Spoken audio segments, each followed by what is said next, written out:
बिस्मिल्लाहिर्रहमानिर्रहीम। तो आज हम एक इम्पोर्टेंट टॉपिक बहुत बहुत इम्पोर्टेंट है ये, ठीक है? ये मोस्टली समझ भी नहीं आता, तो ये थोड़ा है भी मुश्किल। वाइट सेल डिसऑर्डर, इसमें हम देखेंगे नियोप्लास्टिक प्रोलिफरेशन। ये बहुत बहुत इंपॉर्टेंट है। एससीक्यू भी आते हैं, एमसीक्यूज भी हैं, ठीक है? वाइवाज में भी आपसे पूछते हैं, ओएसपी में भी इसकी स्लाइडें आती हैं, ठीक है? तो ये आपने हर हाल में समझना है, ठीक है? याद तो करना ही करना है, समझना भी है। तो आज हम इसे तरतीब से करेंगे, ठीक है? समझेंगे भी, सारा कुछ करेंगे। इसकी 3 मेन हम क्लासिफिकेशन हैं: लिम्फोइड नियोप्लाज्म, माइलॉइड नियोप्लाज्म और हिस्टोसिटिक, ठीक है? 3 में हमने डिवाइड किया है। अब लिम्फोइड में हम देखते हैं B and T cell proliferation होती है इसमें, ठीक है? लिम्फोसाइट्स हैं। और इसकी आगे मज़ीद हम कहते हैं 2-3 कैटेगरी इसमें, लिम्फोमा है जिसमें होजकन, नॉन होजकन लिम्फोमास आ जाते हैं, और ल्यूकीमियाज आ जाते हैं, और आपके प्लाज्मा सेल प्रोलिफरेशन। ये 3 मेजर कैटेगरीज हैं लिम्फोइड नियोप्लाज्म, ठीक है? लिम्फोइड को हम अच्छी तरह आगे देखेंगे, ठीक है? ये बहुत बहुत बहुत इंपॉर्टेंट है, ठीक है? ठीक है, माइलॉइड भी इंपॉर्टेंट है, लेकिन ये ज़्यादा मोस्टली समझ भी नहीं आती, ठीक है? हम समझेंगे भी। तो अगर माइलॉइड नियोप्लाज्म है, इसमें माइलॉइड ल्यूकीमिया ल्यूकीमिया आता है, माइलोप्रोलिफरेटिव डिसऑर्डर्स हैं, और माइलोडिस्प्लास्टिक सिंड्रोम, ठीक है? माइलॉइड ल्यूकीमिया ये वही बोन मैरो में, ठीक है? इसमें डिसऑर्डर आता है। तो वहाँ के जो प्रोजेनेटर सेल्स होते हैं, ठीक है, हेरिटेज के इनिशियल सेल्स होते हैं, वो बढ़ जाते हैं, इसमें बहुत ज़्यादा। माइलोप्रोलिफरेटिव में आपके जो पेरिफेरल ब्लड फिल्म में सेल्स आते हैं, जैसा कि आरबीसीज हैं, ग्रेन्युलोसाइट्स हैं, ठीक है? माइलॉइड से वही बनते हैं, तो वो ज़्यादा बड़े होंगे, नॉर्मली बड़े हुए होंगे। तो माइलोडिस्प्लास्टिक में एबनॉर्मल सेल बड़े हुए होंगे, ठीक है? माइलोप्रोलिफरेटिव में याद रखना है नॉर्मल, और माइलोडिस्प्लास्टिक सिंड्रोम में आपको एबनॉर्मल सेल बड़े हुए मिलेंगे, ठीक है? बढ़ेंगे सब में, ठीक है? बस आपने ये याद रखना है। और माइलॉइड जो ल्यूकीमिया है, इसमें जो आपके शुरू वाले सेल्स है ना, ब्लास्ट जो होते हैं बोन मैरो में बनते हैं, ठीक है? वो बड़े हुए होंगे। उसके बाद हिस्टोसिटिक नियोप्लाज्म हम देख लेते हैं, इसमें मैक्रोफेज, डेंड्रिटिक सेल्स और लैंगरहैंस सेल, ठीक है?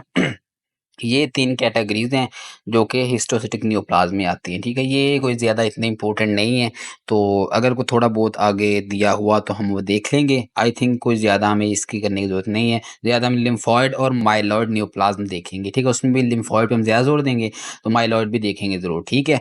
तो इसमें हम देखते हैं लिम्फोमाज़ और ल्यूकीमिया, ठीक है? इसमें फ़र्क या डिफरेंशिएशन करना बहुत ज़रूरी है, ठीक है? मोस्टली बच्चों को समझ ही नहीं आती, ठीक है? मैंने भी बहुत मुश्किल से समझा, ठीक है? पहले मैंने खुद ही बुक से रीडिंग की तो समझ नहीं थी आ रही। तो अब हम इसके देखते हैं ल्यूकीमिया और लिम्फोमा के हम ओरिजिन देखेंगे, अफेक्टेड सेल देखेंगे, एज ग्रुप, टाइप, सिम्पटम, सारा कुछ। ये 4-5 डिफरेंस इसमें देखते हैं, आपने अच्छी तरह से याद कर लेने हैं, ठीक है? ओरिजिन ल्यूकीमिया, ठीक है? बोन मैरो में इसका ओरिजिन होता है, और व्हाइट ब्लड सेल इसमें म्यूटेटेड, ठीक है, एब्नॉर्मल प्रोड्यूस होते हैं। और लिम्फोमा जो है मोस्ट लिम्फ नोड में, नाम से पता चल रहा है लिम्फोमा, लिम्फ नोड, ठीक है? लिम्फेटिक सिस्टम, लिम्फ नोड या फिर लिम्फेटिक सिस्टम के अदर जो पार्ट्स हैं मोस्टली लिम्फ नोड में ही होते हैं। और अफेक्टेड सेल ल्यूकीमिया में ब्लड सेल सारे आप कह लेंगे डिफेक्टिव होते हैं, और लिम्फोमा में आपको मोस्टली लिम्फोसाइट्स तक ये महदूद होता है, ठीक है? जो लिम्फोमा है। और एज ग्रुप्स मोस्ट ल्यूकीमिया बच्चों में होता है, और लिम्फोमा मोस्ट कॉमन जो है अडल्ट्स में होता है, लेकिन बच्चों में भी इन्वॉल्व होता है। ल्यूकीमिया आपको मोस्ट कॉमनली बच्चों में ही मिलेगा, ठीक है? टाइप्स जो हैं ल्यूकीमिया की, आपके एक्यूट एंड क्रोनिक है। एक्यूट को फास्ट भी कहते हैं, क्रोनिक को स्लो ग्रोइंग है। और लिम्फोमा में होजकन एंड नॉन होजकन लिम्फोमास, ठीक है? आगे चल के हम इसका भी डिफरेंस देखेंगे। और सिम्पटम्स में आपने वीकनेस, फटीग, ठीक है? ये तो कोई ब्लड की डिजीज इसमें होगी। वेट लॉस, कैंसर है, ठीक है? ब्लड कैंसर हम इसे कहते हैं ल्यूकीमिया को। तो फीवर, क्योंकि इन्फेक्शन होंगे तो साथ फीवर भी होगा, ठीक है? क्योंकि इसमें वाइट सेल कम होते हैं, तो इसलिए फीवर होगा, इन्फेक्शन भी होंगे। इस तरफ आप कफ, ईचिंग वगैरह, वेट लॉस, ठीक है, शॉर्टनेस ऑफ ब्रेथ, इन सब को हम देखेंगे आगे होती क्यों है, ठीक है? आपने जो याद रखनी है, इधर बोन पेन और इन्फेक्शन ल्यूकीमिया में, और इस तरफ आप कफिंग, ईचिंग, स्किन और नाइट स्वेट, ठीक है? तो ये आपने फ़र्क अच्छी तरह याद कर लिया। तो अब सारे डिसऑर्डर्स को समझने के लिए आगे हम जितने भी पढ़ने जा रहे हैं, इसके लिए हमें जो है इसकी प्रोजेनिटर सेल हमें लीने देखना होगा, ठीक है? रेड ब्लड सेल या सारे ब्लड सेल जो हैं, कहाँ से इनका ओरिजिन होता है, और आगे कौन-कौन सी फॉर्म आती है, और एंड पे पेरिफेरल ब्लड फिल्म में हमें कौन से सेल मिलते हैं, ठीक है? तो ये सारा लीनेज हम देखते हैं अभी। तो अभी ये सबसे पहले हम देखते हैं, हमारे पास हेमेटोपोइएटिक स्टेम सेल या प्रोजेनिटर सेल, ठीक है? हमारे बोन मैरो में होते हैं, ठीक है? जहाँ से आगे सारा लीनेज चलता है, ठीक है? स्टेम सेल और या हम इसे प्रोजेनिटर सेल कहते हैं। इससे हमारे पास आते हैं कॉमन लिम्फोइड और कॉमन माइलॉइड प्रोजेनिटर सेल्स, ठीक है? ये 2 में आगे डिवाइड हो जाते हैं। तो अब हम पहले लिम्फोइड वाले देख लेते हैं, क्योंकि ये थोड़ा शॉर्ट है लीनेज। तो इसमें लिम्फोइड प्रोजेनिटर के बाद लिम्फोब्लास्ट, फिर प्रो लिम्फोसाइट, पहले लिम्फोब्लास्ट आते हैं किसी भी लीनेज में, उसके बाद साइट आते हैं, ठीक है। ये प्रो लिम्फोसाइट्स, उसके बाद लिम्फोसाइट्स और नेचुरल किलर सेल्स आ गए, ठीक है। इसके बाद हम दूसरी तरफ जाते हैं माइलॉइड प्रोजेनिटर सेल्स की तरफ। तो इसमें आपके पास आ जाएगा, पहले हम देख लेते हैं मेगाकैरियोसाइट और एरिथ्रोसाइट प्रोजेनिटर सेल्स, ठीक है।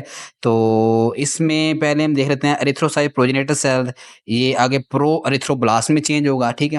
पहले प्रो एरिथ्रोब्लास्ट आया, फिर एरिथ्रोब्लास्ट आया, ठीक है। उसके बाद हमारे पास रेटिकुलोसाइट आ गया, ठीक है। तो ये आगे आरबीसी यानी एरिथ्रोसाइट में चेंज हो जाएगा, जो हमें पेरिफेरल फिलम में मिलता है, ठीक है। तो आगे हम दूसरा मेगाकैरियोसाइट जो है उसकी देख लेते हैं, मेगाकैरियोब्लास्ट आएंगे पहले, ठीक है। फिर आपके पास प्रो मेगाकैरियोसाइट आएंगे, फिर मेगाकैरियोसाइट आएंगे और एंड पे आपको प्लेटलेट्स मिलेंगे, ठीक है। ये आपको कहाँ पे मिलेंगे? ये आपको पेरिफेरल फिलम में प्लेटलेट्स मिलेंगे, ठीक है। ये हो गया।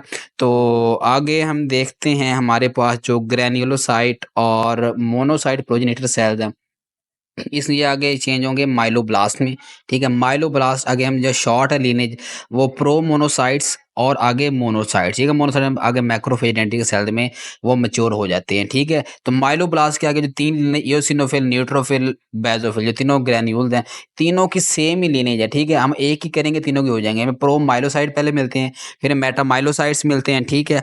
और इसके बाद हमें बैंड सेल्स मिलते हैं, बैंड सेल, ठीक है। एंड हमारे पेरिफेरल जो सेल्स हैं उनसे पहले, और उसके बाद बेसोफिल्स, ठीक है। और फिर दूसरी तरफ न्यूट्रोफिल्स हैं और तीसरी तरफ हमारे पास इयोसिनोफिल्स हैं, ठीक है। तो ये तीनों हमें, ये हमारे ग्रैन्यूल्स हैं, ठीक है। तो इनकी तीनों की एक ही लीनियज, प्रोमाइलोसाइट्स, मेटामाइलोसाइट, बैंड सेल, एंड पे आपको बेसोफिल, ठीक है। ये आपने इसी तरह अच्छी तरह ये सारी याद रखनी है, क्योंकि जितने भी न्यूप्लाज्म हैं उनमें ये सब लीनेज जो है वो बड़ी हुई होती है, ठीक है। तो चलें आगे हम देख लेते हैं, हमारे पास जो है माइलॉइड ल्यूकीमिया और लिम्फॉइड ल्यूकीमिया या न्यूप्लाज्म, इसमें डिफरेंस देखते हैं। ये आपको माइलॉइड मार्केट दिखाई गई है, ठीक है। अब ये मार्केट जो है सारा बाजार है, ये शो कर रहा है आपकी बोन मैरो को, ठीक है। ये जो दरवाज़ा है इसके अंदर आपको महल नजर आए, ये माइलॉइड मेयर है, ठीक है। ये सारी मार्केट को कंट्रोल कर रहा है, तो सारा जो है तजारा जो यही कंट्रोल करता है, ठीक है। तो अभी बाजार में बहुत ज़्यादा ताजर आ चुका है, माल बहुत ज़्यादा आ चुका है। अब ये इसने गेट कीपर बहुत सारे खड़े किए हुए हैं ताकि महल के अंदर जो है ये अपना सामान लेके ना जाएं, क्योंकि सामान जो पहले ही बहुत ज़्यादा मार्केट में आ चुका है, ठीक है। ये गेट कीपर खड़े हुए हैं, गेट कीपर से आपने क्या ग्रैन्युलोसाइट, ठीक है।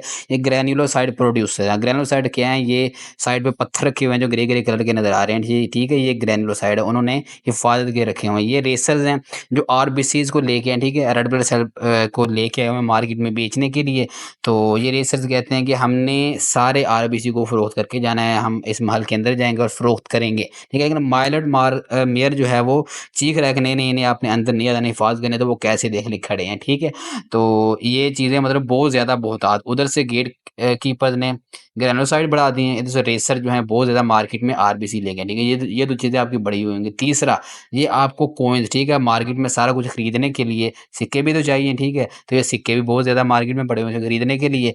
तो ये सिक्के जो हैं ये प्लेटलेट्स को शो कर रहे हैं, ठीक है। ये तीन चीज़ें आपको बड़ी हुई मिलेंगी किसमें?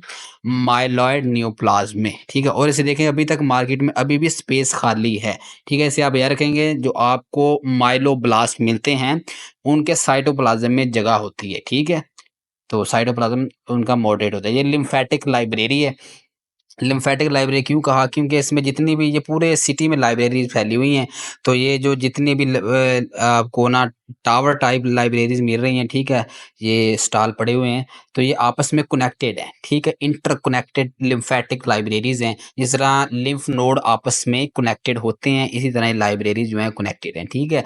तो ये कुछ बुक वर्म्स आपको नीचे मिल रहे हैं। बुक वर्म से आपने याद रखना है बी लिम्फोसाइट्स, ठीक है। तो ये बी लिम्फोसाइट क्या कहते हैं? जो भी इस लाइब्रेरी में आता है उनका डाटा को इकट्ठा करते हैं और इन बुक्स में लिखते हैं और लाइब्रेरी में रख देते हैं, ठीक है। ह्यूमन डाटा ये इकट्ठा कर रहे हैं, ये उस बंदे की शिनाख्त करते हैं, उससे बायोडाटा लेते हैं सारा कुछ और लिख देते हैं। लिख के उस जो ये बूढ़ी अम्मा खड़ी है उसको पकड़ाते हैं, वो लाइब्रेरी में सेट कर देती है। और ये आप ऊपर आपको ट्री बॉयज़ नज़र आ रहे हैं, ठीक है। ट्री बॉयज़ क्या करते हैं? जब लाइब्रेरी में कोई चोर वगैरह ना आए तो उनको देखते हैं, ठीक है। देखो दूरबीन पकड़ी हुई है उन्होंने, तो वो देख रहे हैं कि दूर दूर तक, क्योंकि ये बहुत बड़ी लाइब्रेरी है, तो कोई आपको चोर चोर या इस तरह का कोई ना है जो आके लाइब्रेरी को ख़राब करे। ये टी सेल का ये काम होता है ना कि बाहर से कोई एंटीजन आ रहा है तो उनको क्या करना होता है ना, इन्हें शिनाख्त करके उसको मारना होता है, ठीक है, अटैक। और आप देखें इन लाइब्रेरीज़ में आपको जगह बहुत कम मिल रही है, ठीक है। इस तरह आपने कहना है इसका साइटोप्लाज्म जो है 37 साइटोप्लाज्म होता है।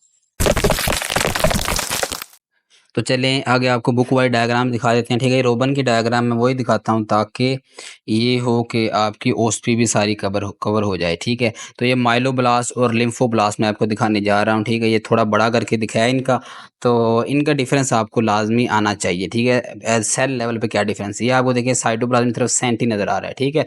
और जैसे कि लाइब्रेरीज आपको दिखाई थी, बहुत कम जगह थी उनमें, लेकिन मार्केट में आपको जगह मिल रही थी, ठीक है। बावजूद इसके बहुत ज़्यादा सेल हो जाएंगे। मॉडरेट साइटोप्लाज्म आपको माइलोब्लास्ट में मिल रहा है, ठीक है। तो साइटोप्लाज्म, उसके बाद ये देखें आपको कुछ न्यूक्लियलाई स्मॉल नज़र आ रहे हैं, ठीक है। और इस तरफ आप देखें लिम्फोब्लास्ट में आपको थोड़े से प्रोमिनेंट न्यूक्लियलाई नज़र आ रहे हैं, ठीक है। ये बड़ा बड़ा सारा न्यूक्लियस है। और ये इस तरफ साइटोप्लाज्म में आपको और रॉड्स नज़र आ रहे हैं, ठीक है। ये माइलोब्लास्ट का प्रोमिनेंट फीचर है, ठीक है, जो आपको इसमें मिलेंगे, ठीक है। ये नहीं होता कि हर हाल में आपको मिले, लेकिन ये मोस्टली आपको मिलते हैं, ठीक है। ये 3-4 डिफरेंस आपने लाजमी याद रखने हैं, ठीक है। ओएसपी में या फिर सिनेरियो में भी वो दे देता है कि सेल मिला उसमें ये चीज़ें हैं। उसके बाद ये आप खुद ही रिकॉग्नाइज करें। अभी लेफ्ट साइड पे देखें साइटोप्लाज्म कम है, तो ये कौन सा सेल होगा, ये लिम्फोब्लास्ट होगा, ठीक है। और अभी लेफ्ट साइड वाला देख लें, इसमें आपको साइटोप्लाज्म नज़र आ रहा है, ठीक है। मॉडरेट आपको साइटोप्लाज्म मिल रहा है, तो ये क्या है, ये माइलोब्लास्ट है, ठीक है। तो इस तरह आपने रिकॉग्नाइज करनी होती है डायग्राम। तो अगर आपके कॉन्सेप्ट बन जाएँ तो आपको कोई भी मुश्किल पेश नहीं आती, ठीक है। आपकी ओएसपी भी हो गई, तो ये चीज़ें आपने अच्छे से बेसिक ये लेक्चर अच्छे से कर लेना, ठीक।